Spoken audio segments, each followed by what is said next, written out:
د دې نه مخکې آیات تیر شوي دي وإن خفتم شقاق بينهما فبعثوا حكما من أهله وحكما من أهلها کو چېرې د ښځې او د خاوند په منځ کې څه خفګان راشي څه نزاع راشي نو د دې داسې وکړي چې یو سړی درېمګړی دی د ښځې د طرف نه مقرر کړي یو درېمګړی دی د سړي د طرف نه مقرر کړي او بیا دواړه دی راشي د ښځې خبرې دې واوري او د سړي خبرې دې واوري د خاوند نو دواړه به منځ کې کینی دغه درېمګړي یو به د ښځې طرف نه درېمګړي وي یو به د سړي د طرف نه درېمګړي وي نو دواړه به د ښځې خبرې واوري د خاوند خبرې به واوري نو دواړه به بیا وګوري چې چاته ګناه دی نو چې کم کس ته ګناه وي هغه ته به خپل ګناه وښي په منځ کې به صلح راولي دا آیات تیر شوي دی اوس په دې آیاتونو کې الله پاک جل جلاله د صلح د ښځې او د خاوند په منځ کې چې کم نزاع پیدا شوي ده کم جګړه پیدا شوي ده کم یو بل سره په زړونو کې کم خفګان پیدا شوي دی کور نه چلیږي نو د هغې د ټیک کولو دپاره الله پاک جل جلاله په دې آیات مبارک کې الله پاک چل ښیي په دې آیاتونو مبارکو کې الله پاک د کور د جوړولو چل کوي چې ښځه او خاوند په کور کې پاتې کېږي او یو بل سره حالات ښه نه وي او ښځه خپل خاوند خوشحالولو دپاره په خپل حق کې کمی وکړي په خپل حق کې کمی وکړي څه مطلب مهر ډیر دی دا د خپل خاوند ته مهر معاف کړي یا ورته مهر کم کړي د دې خاوند ورسره نه لګي زړه ورسره نه لګي خپه دی دا خاوند جنگ جګړه کوي غوسه کېږي د دې ښځې سره طبیعت نه لګي نو که دا ښځه داسې وکړي چې د خاوند ته د خپل مهر کې څه معاف کړي یا په دې خاوند باندې د دې ښځې نان نفقه دي سکونت دی کور ورکول دي نان نفقه په دې خاوند باندې دي نو دا ښځه ته په دې کې اساني وکړي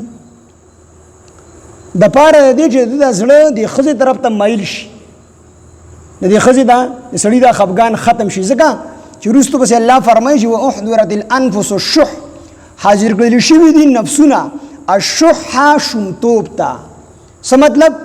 شومتوب دا دی چې دا ښځه ورته خپل حق مات کړي نو د دې سړي به د دې ښځې سره مینه او محبت پیدا شي د خپلو مفادو دپاره د خپلې فایدې دپاره دا سړی به بیا مخ نه اړي دی به ورسره رویه ښکلې ساتي جنګ جګړې به ورسره نه او تاسو به لیدلي ډېر کارته ځوانان الکان ښکلې الکان هغه د خرابو جینکو سره واده وکړي هغه د مشرانو ښځو سره د شپېتو د اویو کالو د ښځو سره واده وکړي د څه دپاره نوکري وي یا ورسره بینک بیلنس وي یا یې جایداد ته غل وي نو د هغې دپاره وي دا مې خوښه ده نو خوښه یې نه وي د دې سړي هغه مال خوښ وي بله ورځ د فیسبوک باندې یو ښځه ده هغه د 100 کالو ده د یو ماشوم هلک د هغې سره محبت پیدا شوی دی واده ورسره کړی دی وړوکی هلک دی نو هغه ورسره واده د دې ښځې سره نه دی کړی د هغه پیسو سره یې کړی د هغې سره په بینک ډېرې غټې پیسې پرتې دي نو د هغه پیسو سره یې کړی دی نو انسان بخیل دی نو که دا ښځه د خاوند ته خپل حق معاف کړي په مهر کې ورته کمی وکړي یا ورته دا ښځه په خپل نان نفقه کې کمی وکړي نو شاید چې د دې سړي رجحان د ښځې طرف ته راوړي د دغه بغض او حسد هغه چې کوم دی ختم شي او د دې په کور کې جوړه راشي نو دې آیاتونو کې الله پاک جل جلاله د دغې روغې چل ښیي وان امرأة کو چرې ښځه خافت ویریږي من بعلها نشوزا د خپل خاوند د سرکشۍ نه یا د جنګ کولو نه او اعراضا یا د مخ اړولو نه مخ اړول په څو قسمه دي یا ورسره هسې طبیعت نه ګډېږي یا یې بستره او کټ جدا کړي د دې ورسره طبیعت نه ګډېږي نو فلا جناح